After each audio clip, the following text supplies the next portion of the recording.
জগন্নাথ হচ্ছে এমন একটা জায়গা, সেটা খুবই সংকটাপূর্ণ এমন একটা জায়গা। আমরা যাই করছি সেখানে আমরা আন্দোলন করে আনতে হচ্ছে, সেটা কেন? তার পেছনে আসলে কে আছে সেটা আমাদের খুঁজে বের করতে হবে। দেখেন, যোগসুর মতো এমন একটা আন্দোলন যেটা আমার শিক্ষার্থীদের দাবি, সেটা কোনো রাজনৈতিক দিকে আবদ্ধ না। যারা এই রাজনৈতিকভাবে সেই ব্যাপারটাকে আনবে, আমরা তাদের বিরুদ্ধে হয়ে দাঁড়াবো।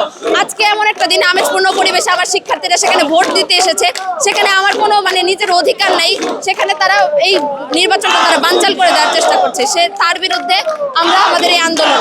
তো আমি বলবো জগন্নাথ সেই জায়গায় কেন পিছিয়ে থাকবে? আমি একজন শিক্ষার্থী হিসেবে আমার কাছে মনে হয় আমার যে অধিকার, সেই অধিকার আমি আদায় করব। সেটা তো আমার সব জায়গায় আমার আন্দোলন করে আনার কথা ছিল না। যোগসু যদি আমাদের আজকে হতো, তাহলে সেই জায়গায় আমাদের কেউ আসলে এই আটকানোর সেই যে ব্যাপারটা সেটা করতে পারত।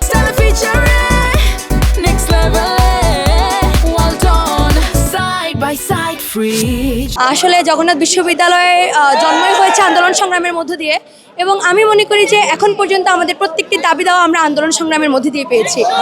এখন এই সূত্র ধরে যদি আমাদের প্রশাসন মনে করে থাকে যে আমাদের অধিকার হরণ করবে এবং আমরা আবার চুপ করে থাকবো, এর আগেও কিন্তু নির্বাচন পিছানো হয়েছে পরপর 2 বার। তো সেই ধারা অনুযায়ী ওনারা হয়তো ভেবেছে যে এবারও হয়তো নির্বাচন পিছিয়ে দিবে অথবা দিবে না, বা নির্বাচন বানচাল করে দিয়ে আমাদের অধিকার হরণ করবে।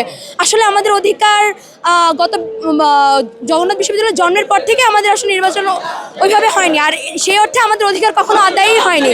আপনি জানেন যে বাংলাদেশের সকল বিশ্ববিদ্যালয়ে পর্যাপ্ত পরিমাণ না হলে হল আছে, বাট আমার ভাই বোনদের জন্য কোনো হল নাই, আমাদের একটা মাত্র মেয়েদের হল আছে। সেই জায়গা থেকে জগন্নাথ বিশ্ববিদ্যালয়ের ন্যূনতম দাবি ছিল যে আমাদের যোগসুটা হওয়া, কারণ যোগসুটা হলে হয়তো আমরা 1 বছরে হল পেতাম না, বাট আমরা মিনিমাম কিছু ক্রাইটেরিয়া পেতাম বা মিনিমাম কিছু দাবি তো আমাদের পূরণ হতো। তো সেই জায়গা থেকে আমি বলবো এটা আমাদের সিন্ডিকেটের টোটালি একটা স্বৈরাচারী আচরণ। এই স্বৈরাচারী আচরণের এগেনস্টে আজকে আমরা দাঁড়িয়েছি। আমরা বলতে চাই আপনাদেরকে স্পষ্ট করে, এই যে ধবধবে সাদা ভিসি ভবন, আপনাদের মধ্যে যদি কলুষতা থাকে তাহলে আপনাদেরকে নির্বাচন দিয়ে তারপরে পদত্যাগ করতে হবে। নির্বাচনের আগে আমরা কারো কোনো পদত্যাগ চাচ্ছি না। আমরা স্টুডেন্টরা স্ট্রংলি চাচ্ছি আগে নির্বাচন হবে, নির্বাচন শেষ হবে, তারপরে আপনারা পদত্যাগ করেন, আপনারা জাহান্নামে যান।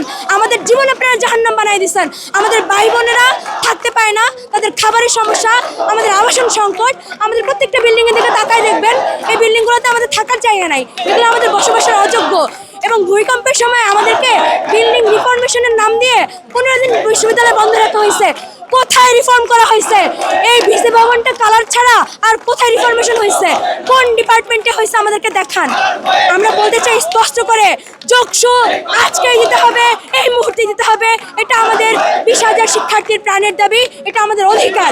ধন্যবাদ। কষ্টটা বলে শেষ করা যাবে না। আসলে আমরা জগন্নাথ বিশ্ববিদ্যালয়ের ছাত্র ছাত্রী, আমরা আসলে অনেক হতাশ হয়েছি। এই যোগসু নির্বাচনকে কেন্দ্র করে আমরা আসলে অনেক খুশি ছিলাম। ক্যাম্পাসে একটা উৎসবমুখর পরিবেশ বিরাজ করছিল। আজকে এই ভোরে, এই শীতের মধ্যে আমরা এই নির্বাচনকে নির্বাচন এই ভোট দেওয়ার জন্য আমরা ক্যাম্পাসে এসেছিলাম, কিন্তু আসার পথে মাঝখানে আমরা শুনতে পাই যে নির্বাচন স্থগিত করা হয়েছে। আসলে আমরা খুবই হতাশ হয়েছি। আসলে এটা বলে শেষ করা যাবে না। আমরা এখানে আন্দোলন করছি, আমরা চাই যোগসু হোক। আমরা এখানে যোগসুর বিষয়ে প্রশাসন কি সিদ্ধান্ত নিল, চূড়ান্ত সিদ্ধান্ত না জানানো পর্যন্ত আমরা এখানে অবস্থান করব এবং আমরা আন্দোলন চালিয়ে যাব।